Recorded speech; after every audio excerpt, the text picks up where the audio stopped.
Mä en kestä tätä maisemaa. Onko tänään perjantai? Tänään perjantai. Huomenna alkaa sun futisturnaukset. Mä kuvaan tänään tällaisen perjantai-maidein. Mä oon itse just lähdössä, mä oon syömään latsia päiväkotiin, sit mä menen salille ja sit mulla on tänään editointihommia ja tuolla on aivan ihana sää. Joten, nyt mä sotkin. Te tiedätte jo mun aamusmoothie. Banskuu, kaurahiutaleita, puolukoita. Mulla ei itse asiassa oo selleriä.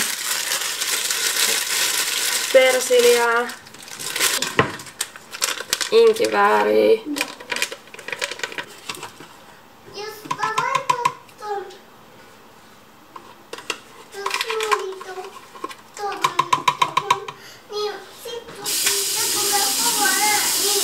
Siitä smoothie-koneesta tulee jo kova ääni. Mä oon tosi pahoillani, mutta mulla ei nyt, mä en muuten sitä smoothie, muuten se on vaan tällainen läjä kaikkea, mitä ei pysty syödä. Pitää sekoittaa. Sä voit ottaa tuon paidan pois ja laittaa silmällä, että jos olet puhtaan paidan. Okei, nähdään vähän myöhemmin. Me yritetään kerätä tästä aamupalalle päiväkotiin. Mä tulin takaisin salilta. Siis mulla on niin hyvä fiilis. Mä en siis mä en oo tehnyt pitkään aikaa hiittejä. Mulla oli tossa pitkä ajanjakso, kun mä tiesin, että mä oon rupeamassa treenaamaan tähän puolimaratoniin. Niin mulla oli pitkä tauko, että mä en tehnyt kauheasti kardioa. Koska mä halusin just vahvistaa mun lihaksia ja tavallaan keskittyä siihen, että mun niinku voima ja lihakset on hyvät ja just keskittyy tosi paljon pilatekseen ja tavallaan vahvistaa mun kaikkia syviä lihaksia, tukilihaksia ja tällaisia, mitkä sit auttaa mua juoksemisessa ja keskittyy myös tosi paljon kehonhuoltoon. Nyt mä tein pitkästä aikaa hiitin.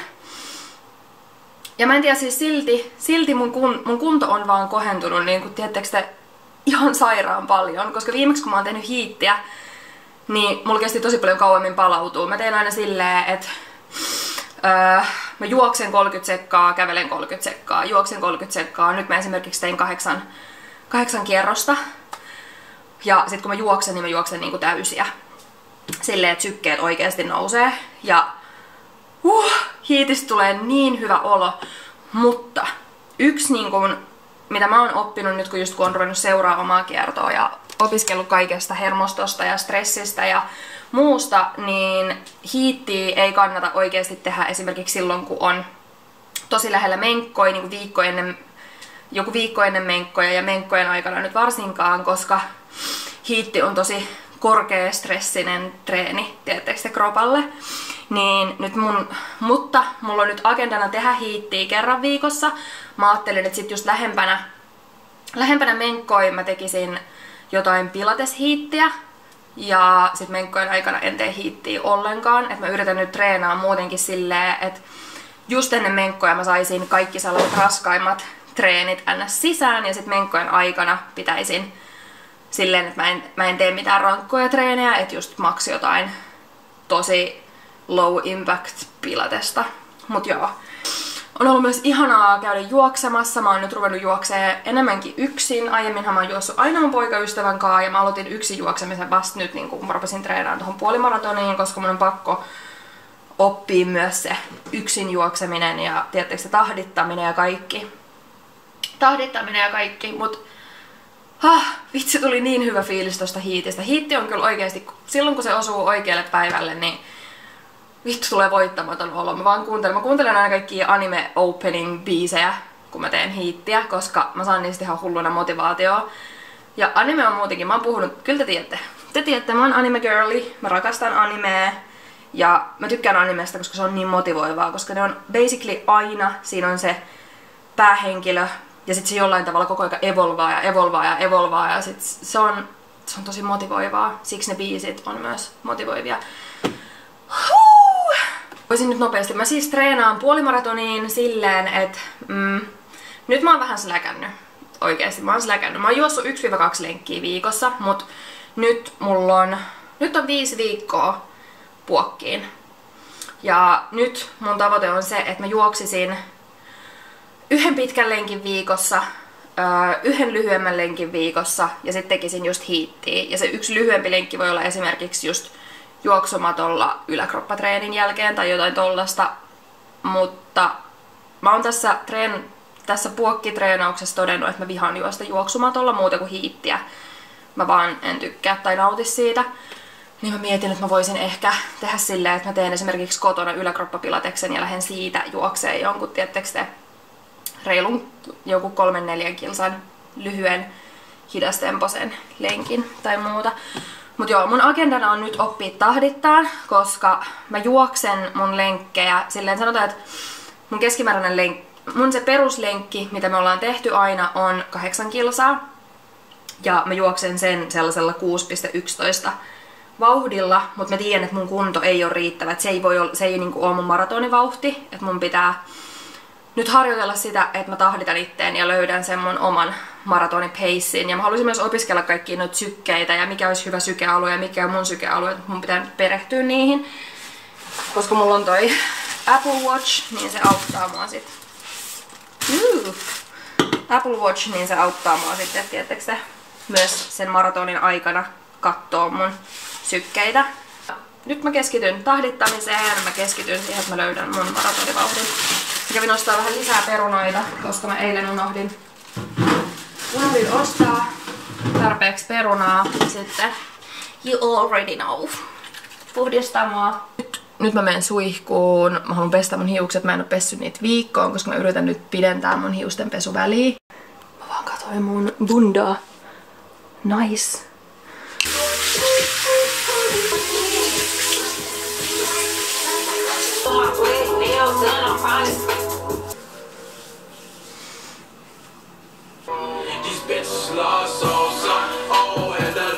Nyt tulee mini story time siitä, että oikeesti sitä ei turhaan sanota, että asioita kannattaa sanoa ääneen, koska mä tein vähän aikaa sitten TikTokin, missä mä pyysin apua mun hiusongelmiin ja just silleen vinkkejä, koska mä en tiedä kauheasti hiusten hoidosta. Mä en ole ikinä perehtynyt hiuksiin niin paljon kuin mitä esimerkiksi ihonhoitoon. Ja mä sain kutsun ensi viikolla hiusmalliksi värjäykseen, joten kansi sanoa asioita ääneen. Nyt mä saan ilmaisen värjäyksen, niin kuin oikein kampaajan tekemän värjäyksen.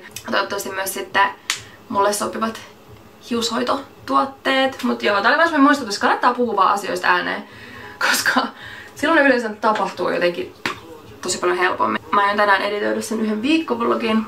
Mä oon puhunut teille viime blogeilla siitä, että mulla on nyt jotenkin semmonen ajanjakso ollut menossa, että mä en oo suunnitellut mitään ja mä oon elänyt tosi hetkessä ja silleen spontaanisti vähän niin kuin joka päivä vaan päättänyt about aamulla, että mitä mä teen sen päivän aikana. Ja te tiedätte mut, mä oon Virgo for life ja mä tykkään suunnitella ja aikatauluttaa ja nyt mulla oli pidempi jakso, kun mä itse asiassa ekaa kertaa elämässäni en ihan hirveästi suunnitellut mitään. Ja eka ajanjakson nimenomaan sillain, että mua ei stressannut se. Tässä on mun Beauty of Jose on tää aurinkosuojaseerumi. Laitan tän tähän päälle.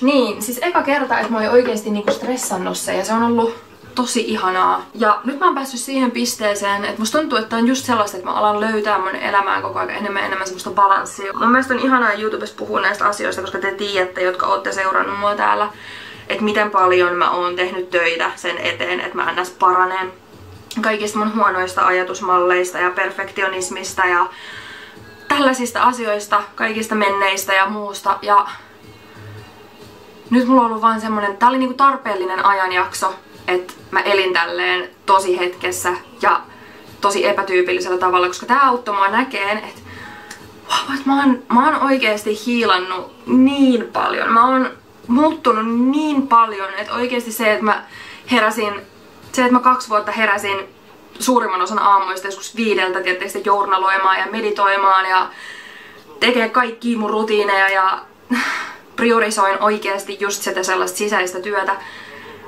Se on kantanut hedelmää ja vitsi, se tuntuu hyvältä. Varsinkin toi, että mä en oo enää niin perfektionisti. Se tuntuu niin hyvältä, koska perfektionismi on oikeesti tosi iso syy mun stressille ja sille, että mä oon ollut uupumuksen partaalla monta kertaa ja ajan helposti itteeni uupumukseen. Joten mä oon vaan niin tyytyväinen. Ja nyt mulla on semmonen hetki, että mä haluaisin ehkä nyt mä haluaisin pikkuhiljaa ruveta rakentaa mun rutiineja uudelleen, mutta nimenomaan sillä tavalla, että mä löydän sellaisen oikeanlaisen balanssin siihen. Ja mä ajattelin, mä laitan lämpösuojan, mulla on niin takus hiukset. Ja mä haluan nimenomaan löytää sellaisen sopivan balanssin. Ja nyt kun mä oon ollut ilman mitään toistuvia rutiineja, niin nyt mä haluan luoda mulle uudet rutiinit. Ja nimenomaan semmoisella järkevällä balanssilla, että mä en suunnittele asioita liiakseen, ettei se mene sellaiseen perfektionistiseen ylisuunnitteluun. Mukavaa, kun se on ollut elää nyt silleen, että sulla ei ole mitään suunnitelmia ja ollut jotenkin semmoinen vapaa olo, kun ei ole rajoittanut itsensä silleen, että aikatauluttaa kaiken. Ja mä niin kuin haluan sanoa sen, että musta tuntuu, että kaikkien on hyvä tehdä se. Kaikkien on hyvä käydä sellainen vaihe läpi, missä sä aikataulutat kaiken, missä sä suunnittelet kaiken, kunhan sä myös sit teet ne asiat. Mut ihan sen takia, että tollanen auttaa rakentaa itsekuria ihan sikana. Et sit kun tulee se päivä, että sä et ehkä tarvi niin tarkkaa aikataulutusta ja niin sellaista, tiedättekö te, lukujärjestystä, mikä sun pitää vähän niinku aikuisena tehdä sun sisäiselle lapselle, että sä pääset sun tavoitteisiin ja pääset eteenpäin ja hiilaat ja näin, niin se on tarpeellista, koska itsekuri on sellainen asia, mitä pitää rakentaa. Mutta sit kun sä et enää oo siinä vaiheessa, niin sul on olemassa se itsekuri, että sä et vaan niinku makaa kaikkia päiviä, kun sulla ei ole suunnitelmaa, vaan sä silti saat aikaiseksi asioita. Ja toi on ollut se key mun mielestä. Mutta joka tapauksessa nyt mä oon jopa innoissaan, koska mulla ei ole ollut mitään niin tarkkaa, tietysti aamurutiinia. Mun jokainen päivä on ollut tosi erilainen, mun illat ja aamut on vaihdellut. Niin nyt mä jotenkin nautin, että mä saan tavallaan ihan puhtaalta pöydältä aloittaa uuden aamurutiinin ja pikkuhiljaa iltarutiinin. Ja mä ajattelin tehdä tästä jonkun TikTok-sarjan. Mä otan teidät kans viikkovlogeilla siinä mukaan, ei hätää, jos et käytä TikTokia tai halua katsoa TikTokia. Ja YouTubessa mulla on aina enemmän sellaista vielä enemmän selitettyä behind the scenes kind of materiaalia. Mä oon nyt stylannut mun hiuksia silleen, että mä oon laittanut ne paplareilla ilman lämpöä. Nyt mä ajattelin, että mä haluan... Laitoinko mä tuota lämpösuojaa edes kunnolla mun hiuksiin? Musta tuntuu, että mä vaan pälpätin ja en niinku oikeesti laittanut sitä joka puolelle. Mutta tänään mä haluan kokeilla silleen, että mä föönaan ne. Mä ajattelin, että jos mä kerran viikossa lämpökäsittelen mun hiukset silleen, että tietenkin aina lämpösuojaa ja näin, niin se voisi olla semmonen hyvä balanssi. Mä näytän teillekin, miten mä teen tämän. Mä en tiedä onnistuuko tää, koska mä en ole ikin tehnyt tätä, mutta uskoisin, että joo, koska ilman lämpöäkin mä oon saanut noilla paplareilla yleensä, en aina, mutta yleensä ihan hyvän lopputuloksen. Key on se, että ei laita liian sellaisia hoitavia tuotteita sinne alle ennen kuin tekee ne. Et sit mä oon laittanut esimerkiksi hiusöljyn nyt vasta sen jälkeen, kun mä oon tehnyt ne paplarit, koska muuten se hius ei välttämättä mene, jos on tällainen ohut hentohius kuin mulla. Mut joo, mä teen tän osissa. Sitten mä otan tän mun pyöräföönin. Tää on oikeesti aika hyvä. Musta tuntuu, että jos sulla on tosi paksut ja tiedättekö te, paksut, hyvät hiukset, niin tää ei ehkä riitä. Tää ei ole mikään maailman tehokkain, mut mun lyhyille, ohuille hiuksille tää on ollut enemmän kuin hyvä. Ihan hyvä hiuksia. Mä unohdin muotovahdon. Mun piti laittaa muotovahto tänne alle.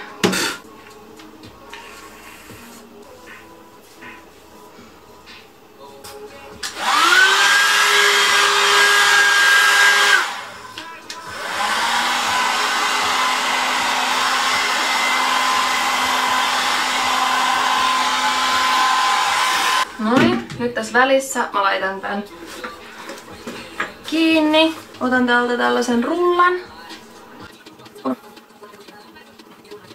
Okei. Okay.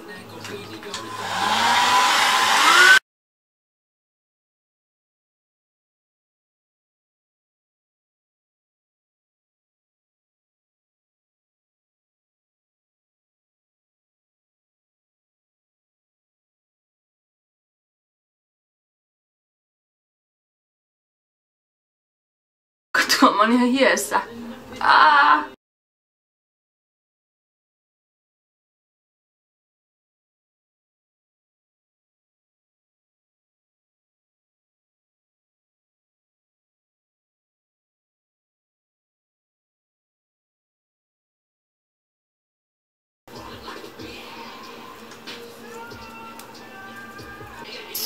Okei, katsotaan. Mä näytän myöhemmin, mitä tässä tapahtuu. Mä teen nyt tässä välissä ruokaa. Kello on 11. Se on burgersalaattia. Mä en muista, onko mä näyttänyt sitä mun OG burgersalaattia joskus blogeilla, missä on sellainen terveellinen copycat Big Mac sauce. Mutta tää on vähän erilainen, koska me syötiin sitä jossain vaiheessa niin paljon, että mulla oikeasti tuli korvista niin ulos, että ei pysty enää. Me ollaan nyt muutenkin syöty tosi paljon kaikkea, tietysti joku raikas, ihana salaatti, joku liha ja itse tehdyt niinku lohkoperunat. Näihin mä laitan vaan oliiviöljyä, sitten tällaista sormisuolaa. Mä oon ruvennut nyt käyttää karkeata suolaa tosi paljon, koska mä rakastan just esimerkiksi perunaista tulee semmosia, tietysti vähän suolaisempia kohtia semmosia. Ja sitten tää on tällaista Välimeren yrttiseosta. Mä teen näin joka reseptiin samalla tavalla. Ja sitten just esimerkiksi burgersalaatti, siinä on vähän eri salaattia, lisuke, kasviksia ja vähän erilainen kastike. Mut nää on ollut kyllä mun go-to viime aikoina. Tulee jauhelihaa, tää on vaan maustettu ihan perus jollain suolalla, pippurilla, ehkä grillimausteella. Salaattisekoitusta. Näinkin mä oon vähän vaihdellut salaattikohtaisesti, ettei olisi liian samanlaista. Tää red and green on tosi hyvä.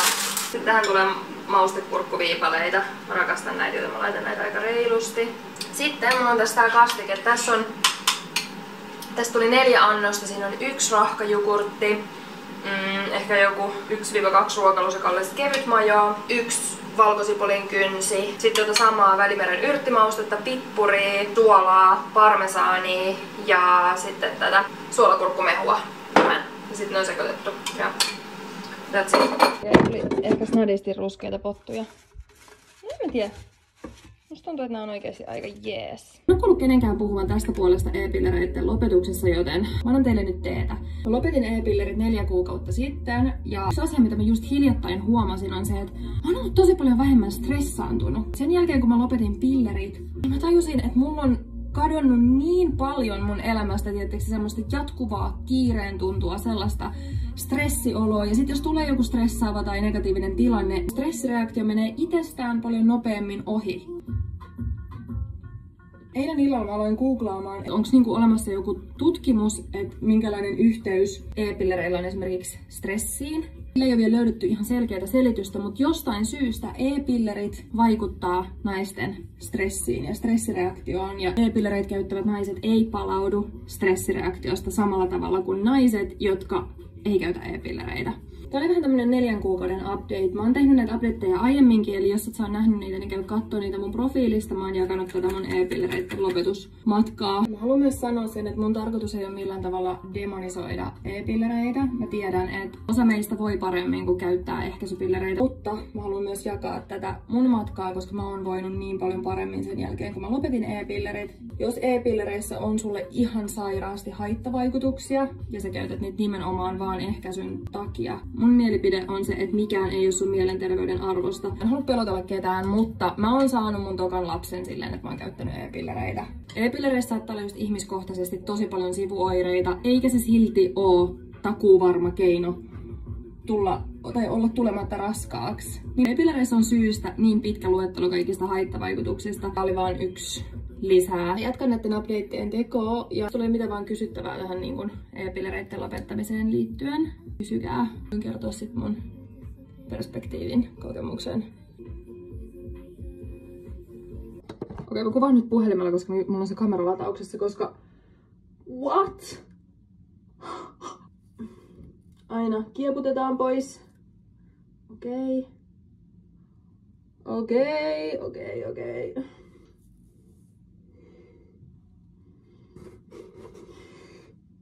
Tää on oikeesti, tää on jotain aikaista. Mä en vieläkään saanut aikaiseksi käydä hakea parempaa hiuslakkaa. Tää on niin studio, mutta...